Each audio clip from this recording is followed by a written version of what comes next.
Outside, the bustling streets of Dhaka are quiet, but here on the city's railway station, there is a hustle and bustle entirely. Because Bangladeshi citizens are traveling to their respective cities just to cast their votes. The much anticipated elections are scheduled for February 12th.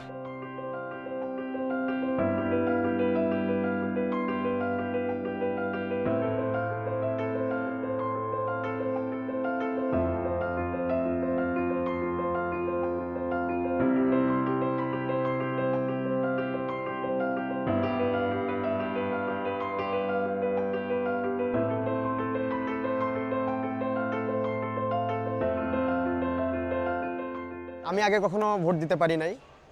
গত 17 বছরে যে রেজিমটা গেছে শেখ হাসিনার, ওই রেজিমে তো আসলে কাউকে vote দিতে হয় নাই। আমি ঢাকাতে থাকছি, বাট আমার ভোটটা ওইখান থেকে হয়ে গেছে। আমি রুট লেভেলের যে মানুষদের কথাবার্তা শুনছি, বা এই যে ভোট কেন্দ্র করে মানুষ বাড়ির দিকে যাচ্ছে, সব কিছু মিলিয়ে রুট লেভেলের যারা আছে তাদের মনের ভিতরে দাঁড়িপাল্লায় ভোট দেওয়ার একটা খুব চলতেছে, আমি দেখতেছি।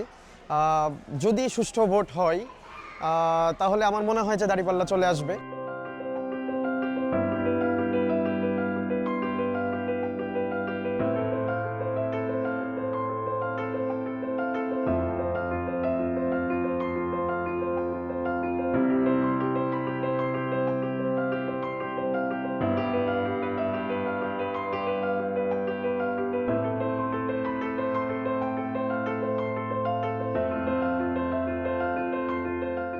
The anticipation is in full swing with the Bangladeshi citizens heading back to their homeland to what they describe to bring a change in the country. Mohammed Ibrahim with Shambar Alexander reporting from Bangladesh, Dhaka.